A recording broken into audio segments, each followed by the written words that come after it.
good morning, especially sa lahat ng mga buyers dyan na nag-TP kagabi. Okay, so explain ko kung bakit tayo nag-buy kagabi and yung previous natin na sell kung bakit dun yung naging target natin. So, okay, so mabilis lang na video na to. So, na bakit tayo nag-buy kagabi? Ito yung buy natin. Pasensya na kayo sa trading view natin, magulo yan. Kasi hindi ko in-erase naman yung previous na nangyari. Kasi yun yung magiging basis natin. Okay, kagabi, ito yung scenario before the London, before the New York session. So, ganyan. Yan yun, ganyan. So, may conso ka dito, consolidation, then a push, diba? Nag-push siya. Then, ayun, dito, nag-create ng resistance. So, dito tayo nag-enter. Nag-enter tayo sa 30.45 during the New York time. Bakit dyan tayo nag-enter ng 45? So, I can see here, sa London, kung zoom in natin. Yan, zoom in natin. So, yung consolidation during the London session, kita nyo tong candle na to. So, this push. So, yung push na yan, created a rejection wick. So, ano ba yung rejection wick? So, pag makikita natin, meron tayong support dito sa console na to. And then, the price tried to move down, but hindi niya binasag yung pinaka-support since meron kaling wick dito na bullish. So, pag sinabi nating rejection wick, meaning yung wick na yon is the opposite movement ng presyo kung saan siya papunta. Sample, ito, may wick sa bullish dyan. Diba, kita natin, may wick. So, ito yung unang rejection wick eh. So, ito yung wick na bullish, 'di ba? Tapos dito siya nag-close sa taas. Meaning noon, yung prices dito ni-reject kasi inangat eh. So rejection wick tawag diyan. Now here, meron ka ring rejection wick diyan na bearish, 'di ba? So yung presyo sa taas ni-reject, kinlo siya pababa. Okay? So kung makikita natin during consolidation, maraming rejection wicks up and down. Rejection wick sa baba, rejection wick. Eto, wala na. Doji na yan eh. Undecided na sila dyan. Then, this one is a range wick. Dito, walang rejection wick masyado. Meron kang range wick dito. Once nabasag to, iti-test yung range. Now, nabasag siya, tinest yung mga wick. Eto naman, kung mabasag tong support na to, it could retest ito, yung mga wick. So, maliit lang. Now, pumunta siya sa baba. So, makita natin, baba, then nag-close siya above. So, yung wick na to would be considered as a rejection wick, meaning ni-reject niya yung prices dito sa baba. Okay? So, now we have a rejection wick. So, na-establish natin yon, di ba? Meron kang rejection wick dyan sa conso. So, meaning nun, the prices here, dahil naman, ito, hindi, consolidation kasi yan eh. Yung mga wicks na yan would serve a breakout point, breakdown point, yung mga breakout point na yan. So, yung mga wicks na yan could serve as a breakout point. Since this is the breakout point, ito, and then makita natin yung body na to, makapal yung body. Then, during a high volume time, so, bibigay sa iyo yun ng narrative. A big body during a high volume time plus a rejection wick na mas yung mahaba-habang rejection wick. No? That's a 36 for mahabang rejection week yan. Meaning nun, yung prices dito below is rejected. And then, yung conso na to is break niya yung conso. So, meron kang volume push pataas. Then, you have a rejection week sa baba. Nung si price ay bumalik, no, dahil every breakout, magre-retrace, pullback. Okay? So, nag-pullback siya. And then here, take tayo ng risk dyan to open a buy position on the 345 expecting na yung conso ng London plus yung rejection wick ng London is mag-hold. So, yun yung magiging solid support mo dyan. Yeah?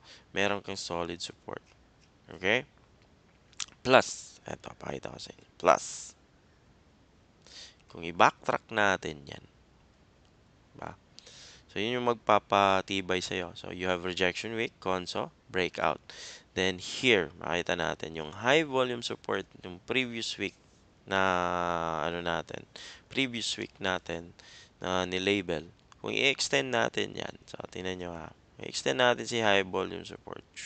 That would be the 30, 50 na level. Diba? Meron kang high volume support. So, here, makita natin, extend na natin si high volume support. You have rejection week, you have a conso, you have a high volume support here, nabasag siya, nag-close siya dito ha. Tingnan nyo, nag-close siya dito, bumalik. So, the best entry would be the 30.55. Kaso matutulog na tayo nun. Diba? So, I was taking a high risk, 30.45, knowing na meron tayo dito ding volume support. So, meron din tayong support dyan na hindi kayang basagin sa tingin lang natin. Now, bumalik siya. So, hindi na natin binantayan yan. So, kung sabi ko, kung bumalik man to dito sa high volume support na to, so I have a double support na be-break dapat niya. Meron kang 55, then meron ka din dito sa 40 na level or 35. So, I guess mas, ano yun, high probability na ah, paangat siya. Alright, so aangat siya. So that was the idea, and that was the bias para doon. And then yun, nag-break siya, then nag-hit yung TP natin sa 30.96 habang tayo ay tulog. 'Di ba? So hindi na natin binantayan yung ano na yan, yung movement na yan. So bumalik pa siya, then bumalik naman ulit. So a new narrative na naman yan. Mamaya sa Asian and mamaya sa London and then mamaya sa New York. So ano lang naman to intraday trade. So ayoko na mag-swing kasi masyadong magalaw si gold, mabilis magbago. No, kaya kung mag higher lot size ka, mas magandang intraday na lang.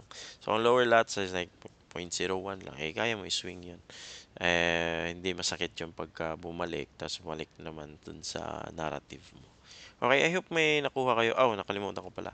Yung 2,980 na TP, yung sa sell. So, ito yun. So, kung H4 naman, dito natin makita yan. So, this was the previous, no, all-time high. Dito yung nag-breakout. So, nag-breakout, then nag-conso. So, binilugan ko na dyan. So, may bilog yan kasi significant level yan. No? Breakout, conso. Meaning, yung volume nito, dito nag-consolidate. So, prices here should be retest. So, retested. So, may retest dapat mangyari dyan.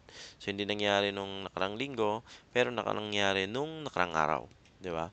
So, kita natin, this was the uh, zone na binabantayan natin o yung price level na binabantayan natin yan. Yung may bilog na yan. So, dyan yung 2986 banda. So, hindi na sinasagad kasi nalan, may ano na ako, may phobia na ako sa mga sagad-sagad na TP. So, nilagay ko na lang dyan. Then, di ko na sinagad masyado. Pero 2986, ito pala yun, ito pala yun yung risk reward noon. So, ito yun. O, tingnan nyo, kung nag-entry tayo dyan at hinold natin, di wala na. Talo na tayo. Di ba? So, yun. Nag-TP lang ako. No? 1:2. 1:2. 1:2 na risk reward. This was the target. Yan. Yan yung target niya. Yung breakout ng all-time high. Conso. So, dun sa conso level na yun, dun tayo nag-spot ng TP natin. Right? Okay. I hope na may nakuha kayo dito sa video na to. So, kung magulo, ulitin nyo na lang. Di ba?